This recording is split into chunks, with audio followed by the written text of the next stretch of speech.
नमस्कार, आप देख रहे हैं सबसे बड़ा दंगल और मैं हूं आनंद नरसिम्हन। 5 राज्यों के इस चुनावी दंगल में हम इस मेगा कवरेज को आपके सामने लेकर आए हैं और सबसे बड़ी बात मैं आपको बताना चाहूंगा कि जनता ने जो मतगणना की है, जो मैंडेट दिया है, वो एकदम क्लियर दिया है।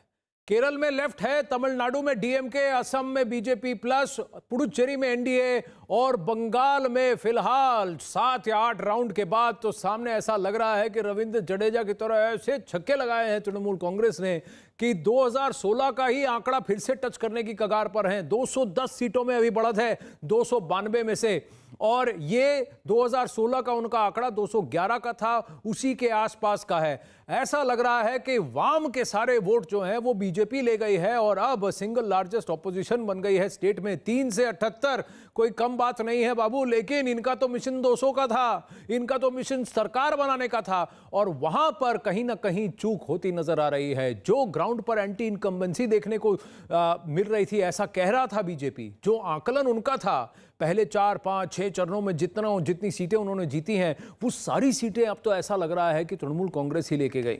हमारे साथ इस कवरेज में बहुत सारे गेस्ट भी जुड़ रहे हैं और हमारे रिपोर्टर्स भी हैं। लाइव रिजल्ट हब हैदराबाद से हमारे साथ अमय उपाध्याय भी जुड़ेंगे, लेकिन सबसे पहले रुख करते हैं बंगाल का, जहां जानते हैं आशिका सिंह और अमित सिंह से कि क्या हुआ, ऐसा क्या पांसा फेंका ममता बनर्जी ने कि 292 सीटों में एक ही कैंडिडेट था तृणमूल का और वो बाकी बीजेपी की पूरी मशीनरी पर भारी पड़ गई। ऐसा लग रहा है, प्रतीत हो रहा है। अभी देखिए फिर से बीजेपी के नंबर बढ़ रहे हैं। मैं आपसे बताना चाहूंगा 12 से 15 राउंड है, अगले 2-3 राउंड में शायद कुछ पांसा पलट सकता है, खेल घूम सकता है, लेकिन बढ़त इतनी है आशिका, इतनी लंबी लीड है कि इसको कवर कर पाना अब तो बीजेपी के लिए नामुमकिन लग रहा है। शरद पवार साहब तक ने निर्णय घोषित कर दिया, अरविंद केजरीवाल जी ने भी कर दिया, कहा ममता बनर्जी जीत गई।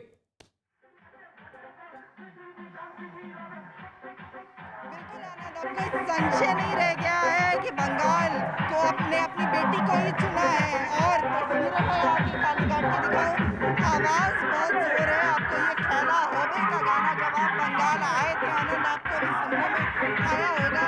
वो गाना यहाँ पर ठीक ममता बनर्जी के घर के बाहर वो बजाया जा रहा है। इलाके की जो महिलाएं हैं वो घरों के बाहर निकल के आई हैं और हरे रंग का गुलाल जो है वो उड़ा रही है।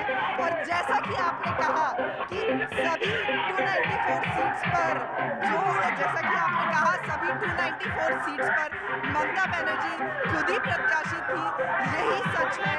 और कहीं ना कहीं जो बोहिरा गोतो वाली बात या वो जो फीलिंग क्रिएट करने की कोशिश की गई थी, वो भी काफ़ी हद तक जो है काम कर गया है। और लगातार जैसा कि ममता बनर्जी आरोप लगाती रही है बीजेपी पर हिंदू मुसलमान की राजनीति करने की, तो वो भी एक अहम मुद्दा रहा इस बार। जी, आपके आसपास बहुत भीड़ है और शोर भी है। अब